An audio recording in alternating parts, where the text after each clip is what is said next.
see the way they hate.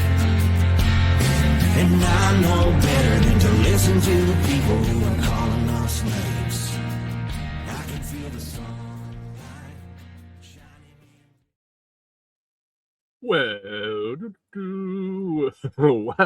good morning, everyone. My name's Brian, and I need to get my notes up. Welcome to episode 901 of the Lots Project Morning Show, where the coffee's strong, the opinions are stronger, and everything is always filter-free. I'm Brian, your host, and it's August 17th, 2026. This morning, I'm enjoying a fresh cup of Bob Bottom of the Bag blend from foodforestfarms.com because life's too short for shitty coffee.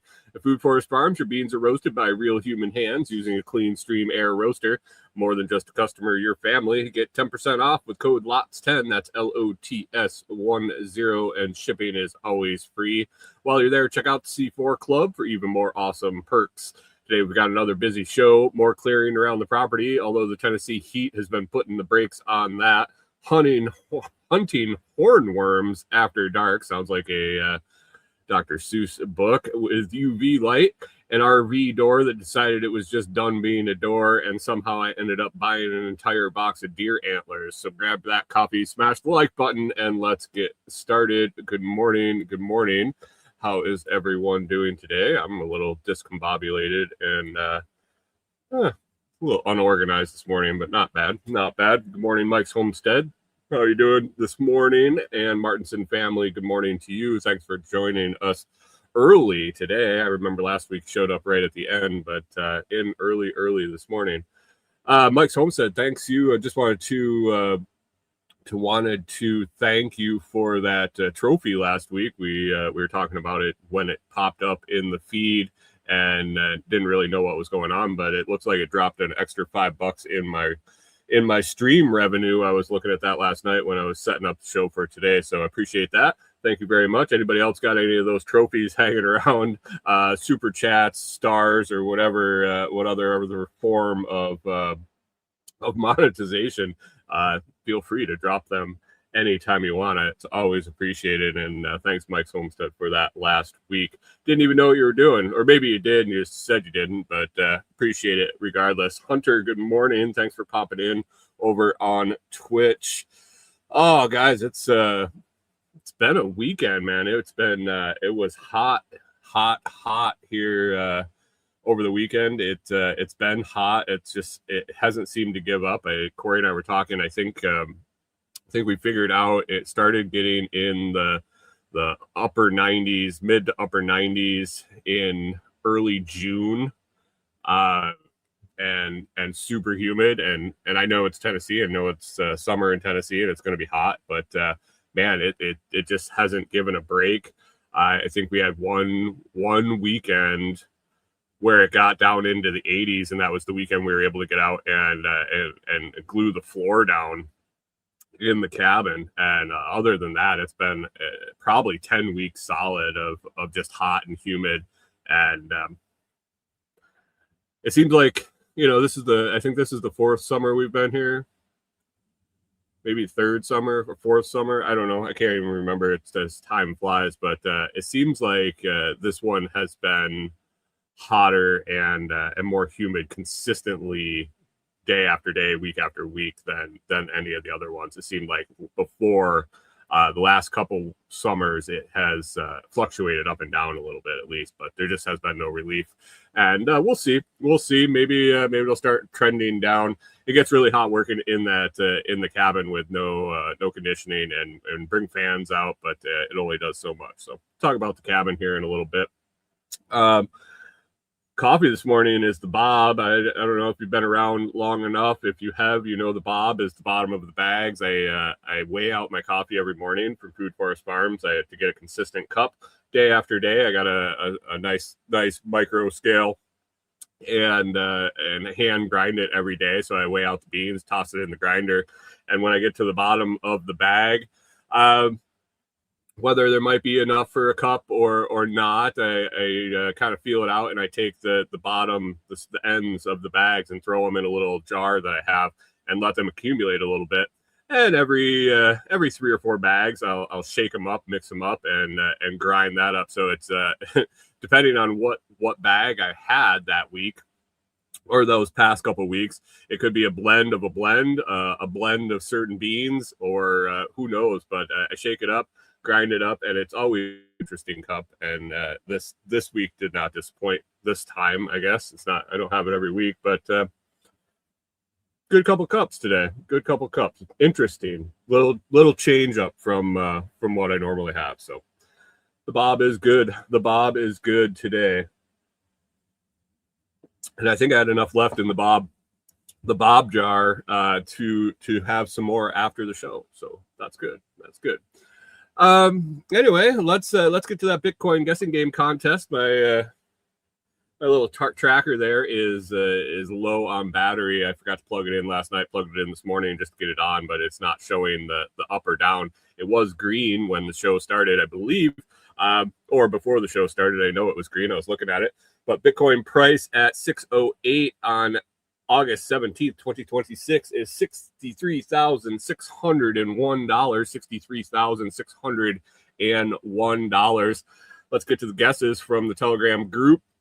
Had my guess, as always, every week, and Palm Tree kind of joked about it during the week when I win the contest, everybody's going to be winning. My guess, 84,321, not even close. Got to hit that bull run, and Canadian Farmstead saying it's going to be starting in November. Wake me up when November comes.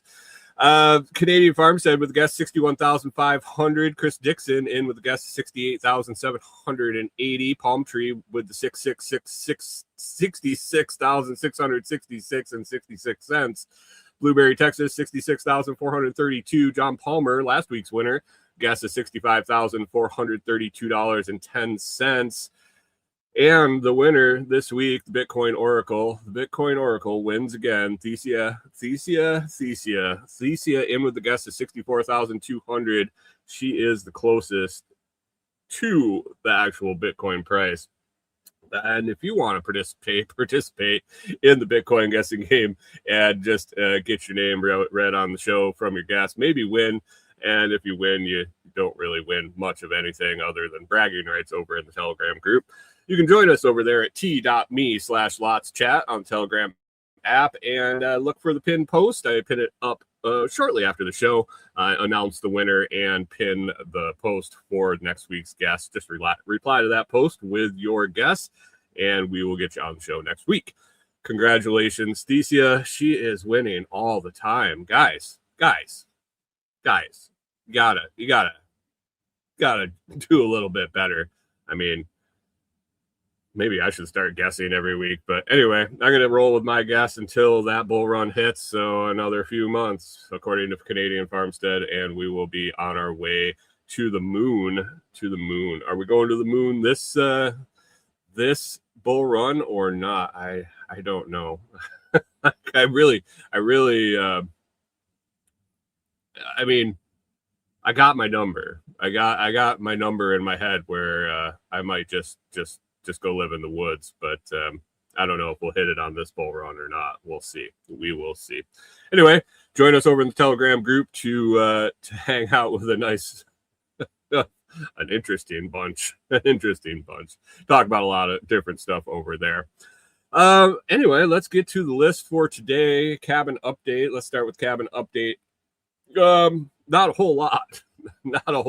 Like I was mentioning, it's been warm the last few days, warmer than it has been.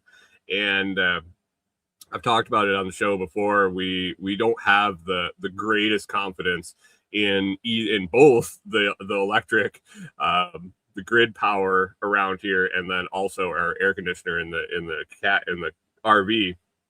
And with it as hot as it was predicted to be, with as sunny as it was predicted to be, we really get nervous when we leave the dogs alone. When Corey and I both leave, if the power goes out or the air conditioner stops working, it gets really hot in here really, really fast. And with it being in the upper 90s, and yesterday it actually hit 100, we decided to mostly hang out at the camper, especially after midday when it really starts to get hot here, when the sun's just blasting and it's hot. We I guess one of us could have been doing stuff, but we decided to spend the weekend together, and sometimes you need to take a break. Update on the bubble situation under the vinyl. If you've listened the last couple of weeks, we glued our vinyl down a few weeks ago, maybe 3 or 4 weeks ago now. And one of the sections that we laid down ended up getting some, I want to say, bubbles. Some of them were little pocket bubbles. Others were longer creases, all in one section. Unfortunately, right in the middle of where the living room is going to be. But we've been attempting to fix them. And I talked a couple of weeks ago that we used a syringe and poked holes in the bubbles, pushed them down. They didn't stay down. We injected some of the adhesive underneath it, kind of spread it out, and then weighted them down. And it worked for the small bubbles. We went back out again and tried it with some of the bigger bubbles, and tried to do them in sections and make them into small bubbles. When I went out to check on those, they kind of worked. Some of them did, some of them didn't. And so right now we're kind of just in limbo, trying to figure out how we're going to proceed. I think the next logical step on that is going to be to basically, I think we're going to have to cut and splice, basically, cut down the length of the where it rises up and lay it down, and then cut it again on top like a seam. I think somebody suggested that over in the Telegram group. I've seen it suggested in different searches that I've done online on how to fix this situation. But I don't know. It is what it is. The floor pattern then probably won't line up, but like Corey and I were talking, is that better to have it flat and not exactly line up, or have a big bubble there? And I think it will definitely be having it flat. And we're both, kind of realistic about the fact that once we get some stuff in the cabin, maybe we can play some games with rugs or furniture to try to get that as little noticeable as possible. So as it cools down, and that's another really reason, like that's the focus out there at the moment. And also the next step is going to be wiring. So I've been working on the wiring line diagram and stuff with that. But the adhesive isn't supposed to be, you're not supposed to really use it above 85 degrees. And so with it barely going under 80 overnight and highs in the upper 90s, we figured might as well have the glue work to its best performance if we're going to be trying to fix this stuff. So maybe next weekend, I don't know. We'll see. As far as clearing goes for the solar field, I got all the brush from the trees I dropped that I talked about last week, the big, huge trees. It was a good 2 days of trimming up the trees, or trimming up the brush. I did limb them when I dropped them down, but to get them through the wood chipper that we have, I had to go through with loppers and kind of break down the limbs and the branches to appropriate size and more than size, really, to have them straight so I can feed them through the chute of the chipper. So it was about, I did it in 2 huge batches. I had 2 huge piles. They were taller than me, and 10, 15 foot long and 8 foot tall of just brush from these trees. And so went through and processed all that, 2 big batches, and then ran them through the chipper, got that all cleared up. I did spend 1 day this week cutting custom triangles for a customer over on Etsy.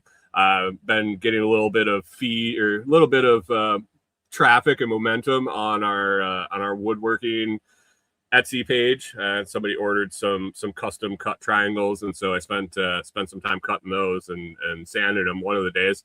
And another of the days, I recorded a video for the series that I'm putting together over on YouTube about our solar build and eventually our rain catchment and things like that.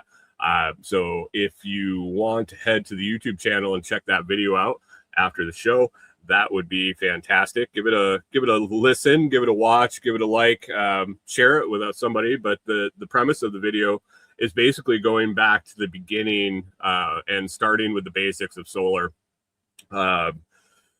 I talked about clearing and all of that, and I still have quite a bit of time to clear, and so I was trying to figure out what to do videos on in the meantime between actually getting equipment in and being able to physically show things going together and not having to show clearing while I do that. And so I figured I'd go back to the beginning. Talk about electricity, talk about the things that go into designing a system, and really the concepts you need to understand to wrap your head around solar and how it works and the numbers that you're going to see when you start trying to put together a system, whether it be in your garage for charging your tool batteries or for like our case a whole house system that we're going to be putting together. So talked about watts and volts and amps and watt hours and amp hours and all sorts of stuff like that. It's pretty basic. It's a start. It's a foundation. And next week I'm going to move on to solar panels and take pictures from the back of several solar panels I have out at the property. I have the ones that we're going to be using. I have a bunch of smaller, like 100 watt, 200 watt sample panels that I've had companies send out to test. And there's a label on all of them, and it has just a bunch of numbers and a bunch of abbreviations. And I'm going to take those labels and kind of walk through them and explain what each of the numbers actually is, what the label is, what it is, and what it means. And so by the end of the video, hopefully you could look at a solar panel and understand the specs of that panel. So that's going to be next week's video. And then we'll move on to, sizing the system, the decisions I'm making, why I'm making them. I think I have on the list to do a video about 12 volt versus 24 volt versus 48 volt systems. And then hopefully, by the time I get through the theory and understanding building the system on paper, I'll actually have some equipment and we'll be wiring some stuff up. So that's exciting. I have actually the other day I was doing some planning and budgeting on the racking for the panels over where they're going to be. I got a rough guess of the slope of the hill that they're going to go on, and basically doing some figuring and seeing how tall off the ground my system, my array, my panels are going to be. So that'll be another video. But looks like we got about a 12-degree slope on the hill that we're going to put the panels on, and luckily it's just facing dead south, so it's going to aid with the angle of the panels, so they're not going to be too high up in the air. I was excited to see the numbers and how they worked out, but we'll save that for another day. But we'll have a lot of posts to install, and it'll be a project for sure. It'll be a project. I mean, anything where you're putting up over 35 solar panels is going to be definitely a project. So that is coming up soon. Like I said, the new video is over on the YouTube channel. I'm trying to drop those every Friday or Saturday, really depending on how the week goes. And so that one went up on Saturday, and I appreciate you checking that out. Hunter asked, wood or metal frame? I'm going to do it all wood. The panels that I'm using have fiberglass frames, and they were actually designed to fit on a flat roof. They were commercial for a building. I think it was actually a data center that they sit on on the roof, and they have little legs on them that put them at 5 degrees. And I'm just gonna put metal, basically posts and beams, and then secure I'll be fastening the panels together, and also securing the panels to the wooden frame. So basically it's going to be like 4 benches. We're going to do the panels three deep, and depending on, I gotta still have to test them out again. Depending on how many panels test good, we're gonna have anywhere from 36 to 42 once I run through them and test them again. But it'll be three deep, and then whatever, 12 long. And so it'll be 4 rows of posts with a beam on top of each of the rows, and then the panels will sit and be secured to the tops of the beams, is the plan. I have somebody else, Ryan, the homestead consultant, has dealt with people that have, and he has some bought some of these same panels, these used panels, and he's been giving me some ideas and showing me how some of the people have mounted the same panels. And so kind of taking cues from him and working with my situation, and we'll make it work. So it'll be a DIY job for sure. Like when I did the RV, we had to mount them to withstand driving 70 miles an hour down the highway, and wind gusts and side gusts and everything. And so, yeah, the racking we use to secure those would be great. But with these used panels, with the style they are, buying clips and racking for them would be kind of difficult. They did have some when I went and picked up the panels, and it was such a shit show getting them on the trailer, and it took so long that completely forgot to grab them, and it's quite a drive over there, and I don't even know if they have them anymore, but I never ended up getting the actual brackets for these, and I don't know if they would have helped anyway, even if I had them. So we're gonna do a DIY and secure them as best we can and see what happens. So it'll be interesting for sure. The racking won't go anywhere. I know that. I'm designing that so that will definitely not be pulling out of the ground. It'll be the strength. The weakness of the system will be the attachment point of the panels to the racking. So more to come. We'll see. Where it's going to be located actually helps. It's kind of down a hill and protected in a couple directions from sheer winds, and we'll see how it goes. Yeah, so that was about it with the cabin this week. More clearing this week. I'm going to get the trunks of the trees hopefully lopped up this week and moved out of there, and get to dropping some more trees. I think I counted, and depending on which ones I actually take, I think I have anywhere from 12 to 15 more trees that have to come down. Mostly shading at this point. The actual solar field where the panels are going to be is pretty cleared. And we just need to just dropping trees that are shading and that could fall on the panels if they came down, because the trees there are ridiculously tall and man, so tall and straight, and not too big around on the trunks, but just super tall. So they reach quite a ways when they fall.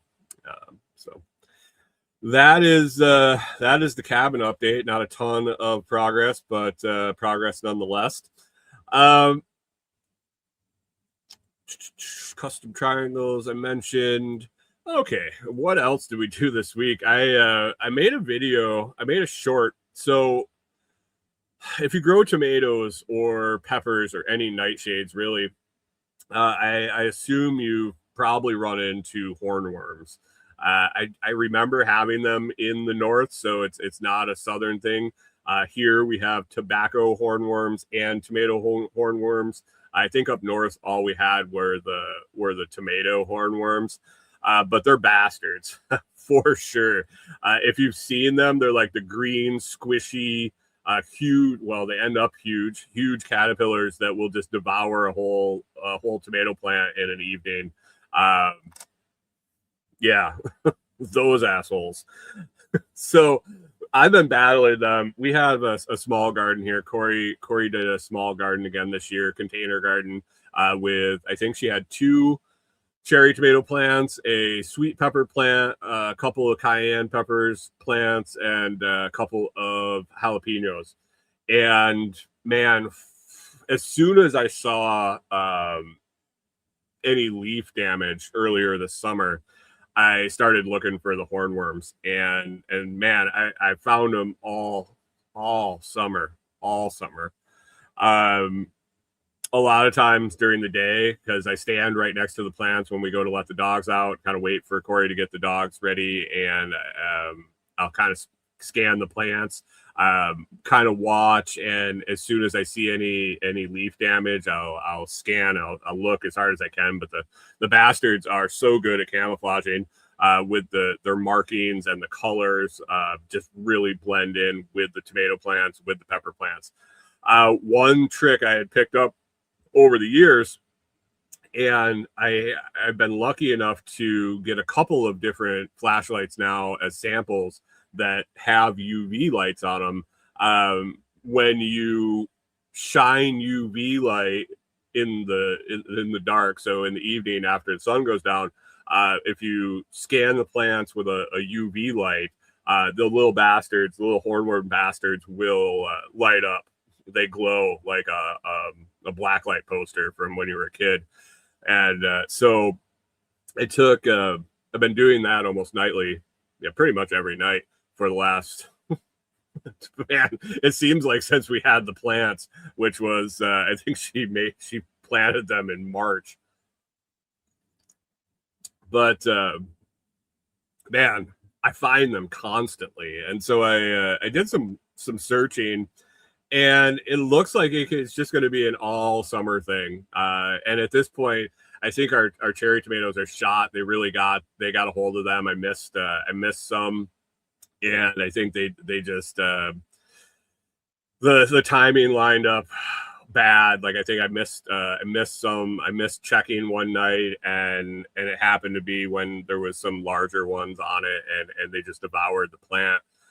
They've really left the peppers alone. They did get into the cayenne peppers one point, but man, with the heat and the containers and the full sun on the plants, I think our garden is kind of toast, literally crispy toast, for the year. So maybe my hornworm duty will be relieved here, but man, it looks like they can just keep coming.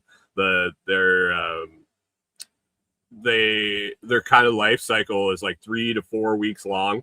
So they start as a sphinx moth, a large sphinx, or a hawk moth, depending on whether it's tomato or tobacco hornworm.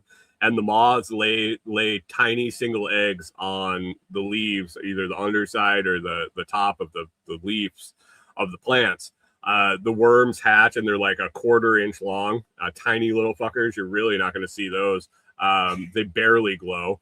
And over 3 to 4 weeks, they grow extremely fast. And like I said, if you've ever picked up a large one, 3 inches, 4 inches long, and just fat, and bless you, Corey, fat, and what's up, DJ Gamer 04? How we doing? Good morning to you. They're just fat and squishy. If we had chickens, it would be great. They are great treats for chickens, but unfortunately we don't. So I just throw them on the ground and smash them, and then usually shine my UV light on the guts, and it's like looks like a CSI scene. But Anyway, yeah, 3 to 4 weeks, and then once they're fat and done eating, they go down and they bury themselves in the ground a couple inches under, and it starts all over. They come out as a moth and lay the eggs. One thing I did see that I didn't know is if you come across the hornworm and it has a bunch of little, it looks like grains of sand or grains of rice, little white grains of rice on it. You're supposed to leave that one alone.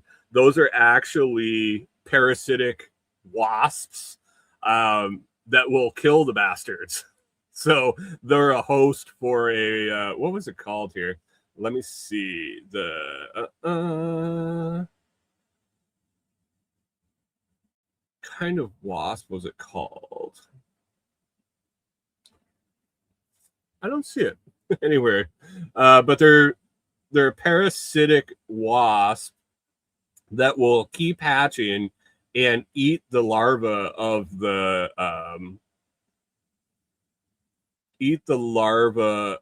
new parastoid barconid wasps. The wasps larvae have parasited the hornworm, and the emerging adults can attack additional hornworms. So if you leave it alone and they start multiplying, you actually end up with a kind of built-in defense system for the hornworms. So just a thing if you got a garden and you deal with the hornworms. But the UV light at night is it's just a game changer for sure. That they light up. So you just go out, scan the plants, and you'll definitely find them. And I was been finding them smaller and smaller, which is good because the bigger they get, the more they eat, the quicker they eat, the quicker they destroy your plants. And catching them when they're smaller, when really in the light. So I did a little, did the UV light and found some of the smaller ones, and then I turned the flashlight on to white light, and they were just impossible to see. They just looked like little stems on the plant, and with them glowing, I was able to get them off before they were able to do too much damage. So that is what I've been doing evening. I let the dogs out, and then I go out and check for hornworms. And but my duty may be coming to quickly an end. I think our garden has given everything it's going to give this year. We did do really good with cayennes and jalapenos. Corey made some great hot sauce like she did last year, and then again this year. Tomatoes were okay. She's been kind of munching at those daily. She just goes out, picks a couple, and has them with her lunch. And the sweet peppers really were didn't give a whole lot. She said the peppers that came off them were good, but I think it only produced like 5 or 6 peppers the whole season. So I don't know if she'll do those again, or if we'll stick to the hot peppers and the tiny tomatoes. But anyway, almost time to wrap those up. Hopefully next year's garden will be out at the property. Got a lot of ideas and plans for kind of growing stuff out there and dealing with different climate that we have here in Tennessee than we had to in Minnesota. So it'll be exciting to experiment with that stuff once we get out there. Another awesome thing this week that I got to take care of was went to open the door of the camper. So our camper has 2 doors, luckily. Went to open the door of the camper, and Corey put a video up of it over on her Facebook. It basically just swung with no resistance. And I was like, what the hell is going on? And so I kind of look at it. I moved the handle a little bit more, and realized that the little latch. So if you've ever had a RV door handle, the door swing, or the door handle swings, and there's a little arm, I guess, that sticks in, and when you pull the RV handle, the paddle handle, it pushes over the the mechanism and it releases the door latch. And so it had broken off. It's just like hot metal, and it that little piece broke off, and I'm like,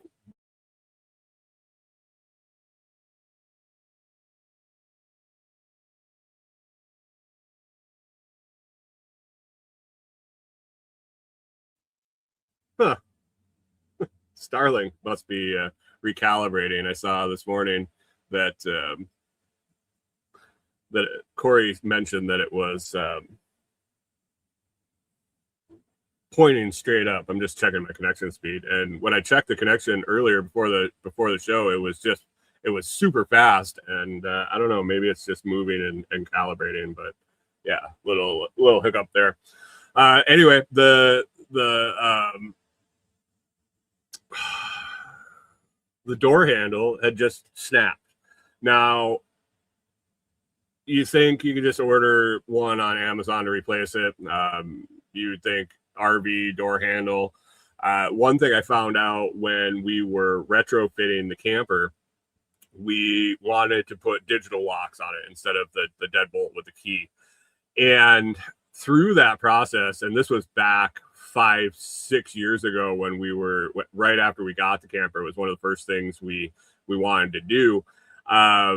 I took the door handle out, I measured the hole, and basically impossible to find a replacement for the size door handle that is in this camper.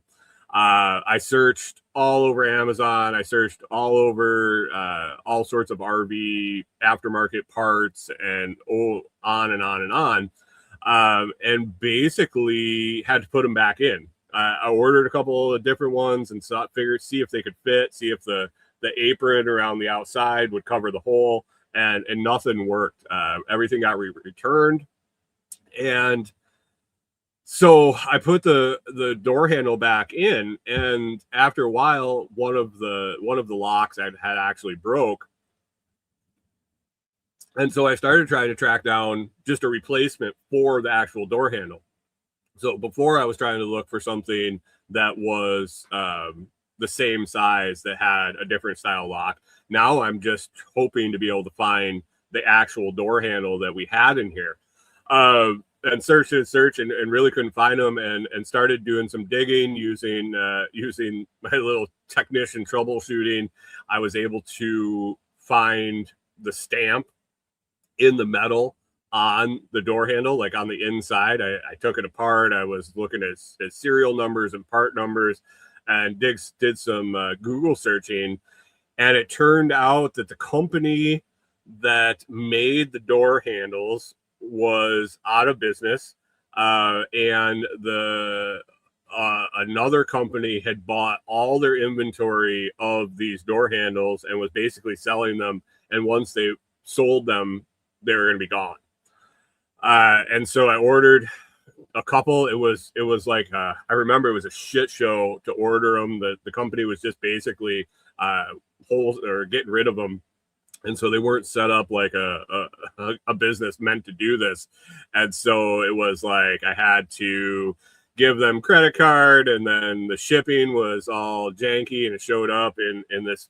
It looked like somebody on Etsy was sending them to them. Now that I think about it, kind of like the packages I put together with our when we ship out Etsy wooden products, and just kind of packed together with whatever and any box you can find.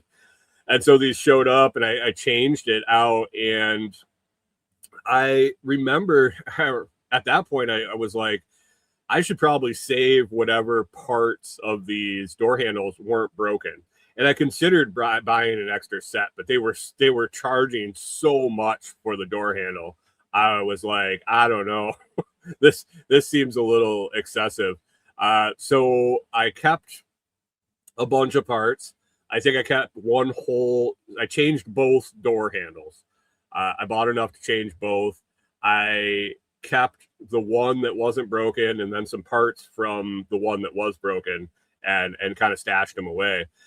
So when this handle broke the other day, I was like, oh man, I'm pretty sure I have another door handle I can just swap out.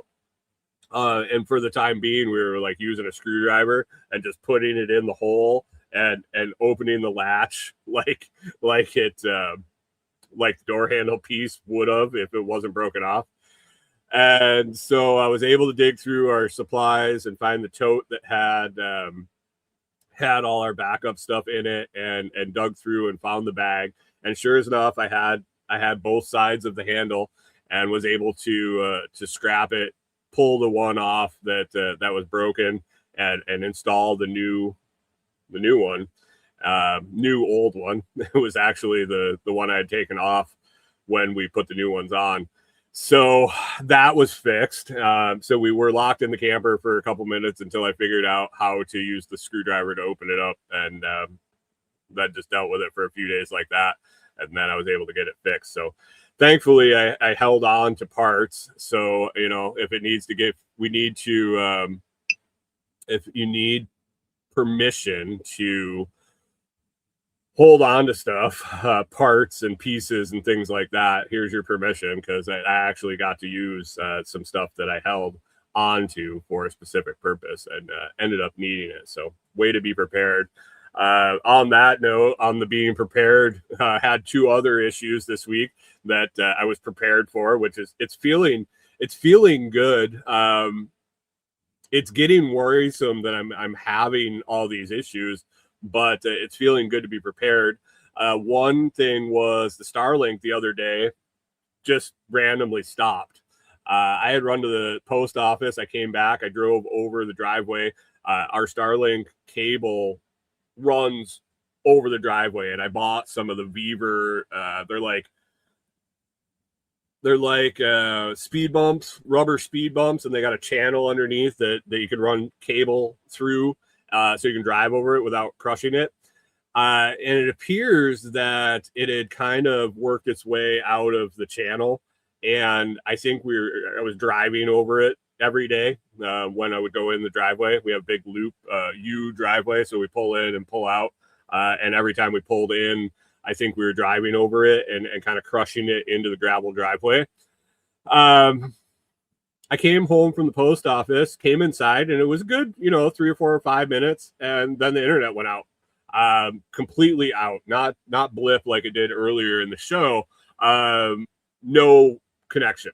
So I pulled up my Starlink app, and it said that there was no connection to the satellite, and I was like, oh shit.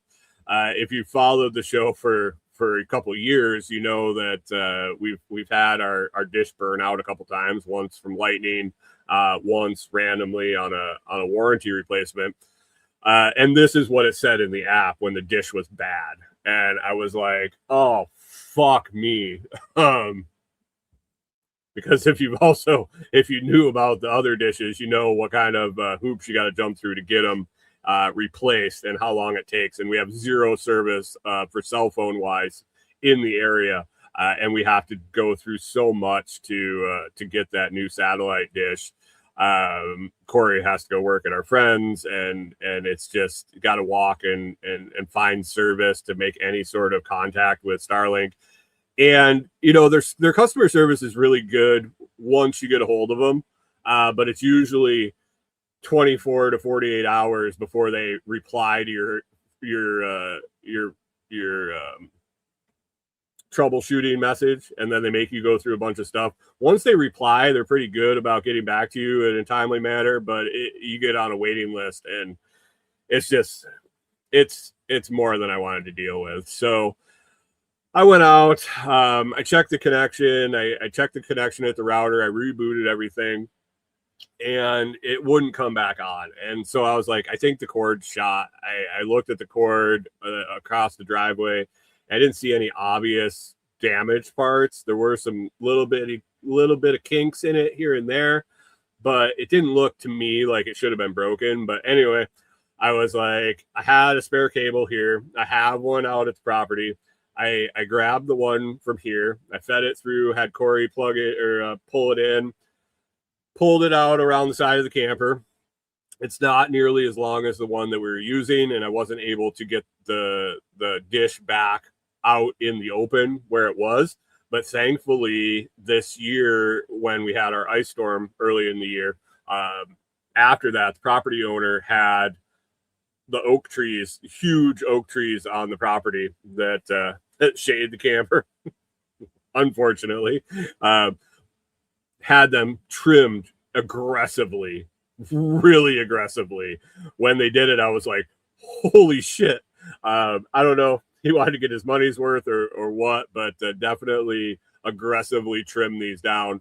And it's helping now because I have clear view from where I was able to get this shorter cable with the satellite dish. Anyway, I plugged that in and plugged it into the router, and it came right on, which tells me that the cable was broken. So we're running on a short cable right now. I ordered a new cable. It actually came in yesterday out at the property. So I need to go get that, but I ordered up another long cable, and we'll get that back where it goes. Actually, I don't know. I'm gonna talk to Corey. We might leave it right where it's at to avoid having to run it across the driveway, as long as it's working as it should. And so it's been a few days now, and the only blip that we've had was the one on the screen earlier today that I've noticed. So we will see. Maybe we'll leave it where it's at and use the long cable when we get back out to the property, and need to run that dish kind of out into the clearing. Probably the clearing that I'm using for the solar field. I don't know. We will see. So prepared with that, I had some extra cables, which was nice to be able to do the troubleshooting, and thankfully it wasn't the dish and it was just the cable. Got that fixed. And another thing that I ended up being prepared for, which I had never experienced before. I was coming home from the property, got almost home, and my tire pressure sensor came on, and it said low tire pressure. We have one of the tires that is the sensor's bad, and we just haven't replaced it. So I always have a tire pressure sensor fault when I start the truck. But when it comes on while I'm driving, that usually indicates that it's actually low. So I turned on our Gouda aftermarket TPMS that we got, and it has the screw-on sensors that go on the valve stems, and we bought it so that we could monitor the trailer tires while we were driving. We had them on the truck and the trailer, and we don't use it very much in the truck, but when it looks like there's something going on, whether I visually see a tire might look low, or like this, we had the warning come on the truck. I flipped it on, and sure enough, it was low. One of the tires was low. And so I got home, I parked, I started checking tires. I started with the driver's side front, and I kind of walked around the truck. And I got to the passenger side front, and I could hear it leaking. And I'm like, what the hell? And I look, and I started feeling on the tire, and right at the top of the tire where I parked. So, I mean, it must have been fate that wanted me to fix the tire right then and not have to take it off. But right on the top of the tire, right in the top of the wheel well, so I had plenty of room to work, I found a rock that had punctured the tire. I never had a rock puncture my tire. Chris Dixon said in the Telegram group when we were talking about it that limestone road, you'll get punctures routinely. I don't know what kind of rock this was, but when I pulled it out, it was almost like a nail head, and it just got stuck in between the tread. And when I rolled over it, it punctured it. So I was like, shit.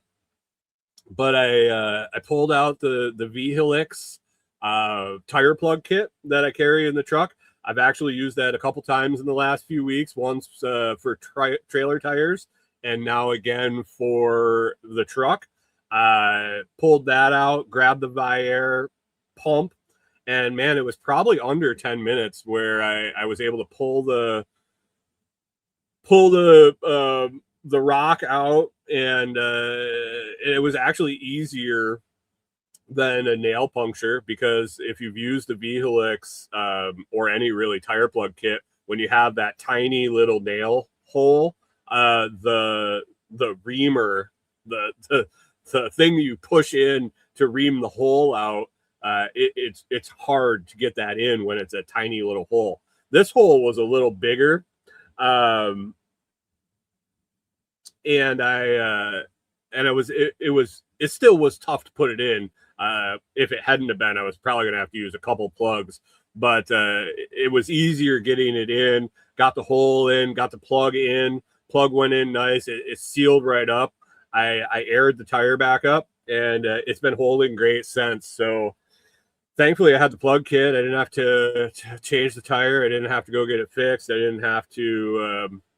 I just did it in like 10 minutes. So thankfully, I had the plug kit, had the air pump, and if I if I needed to take the tire off, I would have used the wireless impact that I carry in the truck now, that works with the DeWalt battery platform. You can find all those products on my Amazon storefront in an idea list. Right at the top of the storefront is an idea list for things you should carry, emergency products or emergency roadside products that are going to help you out, like this plug kit and the tire pump and battery jump pack and things like that. So you could, I'm going to drop the link in the comments here, but my Amazon storefront is really easy to find. You just go to amazon.com/shop, SHOP/the Lots Project, THELOTSPROJECT. And you can see all the products I've made videos on over on Amazon. And then also I have a couple of idea lists, stuff for making coffee, roadside emergency stuff, recommended reading, and then, like I said, all the videos I've made for all the Amazon products companies have sent me to check out. If you head on over there and you end up watching a video and you click on a link, I do get credit for that. I get a little bonus commission. So check that out. Check it out. If you've never been over to my Amazon storefront, I would appreciate you checking it out, and definitely think about getting those roadside emergency products. Man, they come in handy. And they save you a lot of headaches. Martinson family says a lot of limestone gravel up north where I grew up. Punctures are common. Yeah, and that's where I think Chris Dixon would have probably run into that. I think he's up there, northern Alberta, and I had never had that. I picked up a lot of stuff in my tires and a lot of weird stuff. Never a rock. I get them in between the treads all the time, and you hear them click, click, click, click, click, going down the road. But they eventually come out. I don't think I've ever had one puncture it and then have a flat from it, especially. So that was good. Got that fixed. So man, three for 3 on having spares and backup and being able to fix stuff. I'm getting sick of shit breaking and having to fix stuff, but thankfully prepared enough to get it done. One last thing we'll talk about before we take off was yesterday. Yesterday we were having coffee, and we had planned on kind of sacking out for the day, getting some stuff done around the camper, getting some computer work done, and taking it easy, basically. One of Corey's days off. And we were drinking coffee. Corey was having her tea, and Sunday morning she browses Facebook Marketplace. And we're kind of in the market for different stuff for the cabin and whatnot. And so she's always kind of browsing through. And all of a sudden she's like, "Hey, look at this." And she sends me a listing for a box of deer antlers, um, for a really, for the box that was in the photo, a really good price. If you've ever bought deer antlers, and what we use them for is dog chews. Our boys love chewing on them, and they last forever. They're super hard. We actually still have some that we started with on the farm. So what is that, like 4 or 5, 6 years ago? They've gnawed them down quite a bit, but they're still around. So we really like them as dog chews. But if you've ever looked at the price on buying them, and probably because they're such good chews, they're expensive. I was looking on Etsy because I hopefully be able to sell some of what we got in the box. But 6 to 8 inch pieces are going for like $16. So, I mean, not the end of the world money wise, but for what you get, a 6 to 8 inch piece of bone is $16 plus shipping on the one that I saw. So, I mean, it ends up over $20. But anyway, she sent me the listing. I looked up where it was. It was like an hour away, and I was like, oh, I don't know. And at the price, I was like, it's probably gone already. And so I messaged the guy, and he's like, yeah, I've had like 30 people write me. I was like, well, I'll come today. Like, I got to walk my dogs, and then I'll head that way. As soon as I get ready to leave, I'll give you an estimated time, but I can't drive an hour to your place and you sell them to somebody else in the meantime. And he's like, no. If you want them, you can come and get them if you're coming today. And I was like, oh yeah, it'll be this morning yet. And so Corey was excited. She was happy. We ended up taking a ride together. We rode up there about an hour away through the countryside of Tennessee.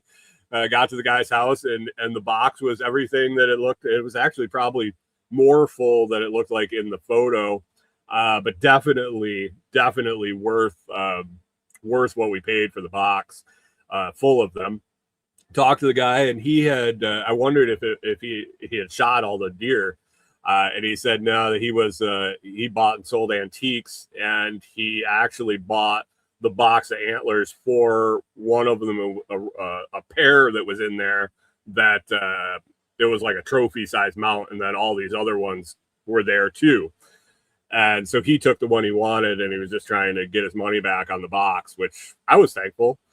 We took it home. On the way home, we were able to stop over at our friends and gift some of the bones to one of Corey's doggo friends. Our friend's dog, Freddie, got a couple bones on the way home, and then we came back and our boys got to have their pick. Corey ended up actually setting the box on the ground and let them take them out, pick which ones they wanted. And Clyde, our Great Dane, was taking one, taking it back, putting it on the bed, and then coming back, grabbing another one, and ended up with 5 or 6 back on the bed, and then laid down in the middle of them and started chewing on all of them. So they were very happy that we got them the bones. Speaking of the dogs, Corey is making a big push over on Facebook. If you are on Facebook, I would really appreciate it if you checked out Baby Walter and Company. Let me get the link. I'll throw it in the comments. But if you would give the page a follow, check out her posts. If you could share it with people that like looking at dogs. She Baby Walter and Company, all spelled out, Baby Walter and A-N-D Company, Company, all spelled out. Facebook.com/Baby Walter and Company. Started this when we got Walter as a puppy, and it's continued on through now. Corey does a daily post. It's no political bullshit, no arguing, no nothing, just nice pictures of the dog. She's really good at taking photos of the dogs, and she writes a little story daily and makes the post daily. So if you could head over there and like that, follow the page, like some of the posts, share the posts. If you know somebody that just needs something just fun to look at in their feed over on Facebook, it's a good thing to follow. And she's trying to build that a little bit more now. After now, I think she's been doing it for like 6 years. She took a little break after we had to put Walter down, and now she's back at it. Been back at it for quite a while now, but really putting some effort into growing it. So if you go check that out or share it with someone that you know that would enjoy looking at it, that'd be great. I appreciate that. And same with this stuff, same with the show, same with my YouTube channel. If you know anybody that would be interested in listening to the stuff I talk about, I'm going to be talking more about just the stuff happening to us, the progress on the cabin, things related to the off-grid build and that, and just stuff related to our life and getting away from more of the bullshit political commentary and all of that. So if you know anybody that would be into that, if you'd share an episode of the show, share the YouTube channel, come and join us over in the Telegram group and meet a bunch of folks that get a lot of shit done and have a good time talking about it. And yeah, Martinson family off to work. Hey man, have a good day to you. Thanks for hanging out and watching the show.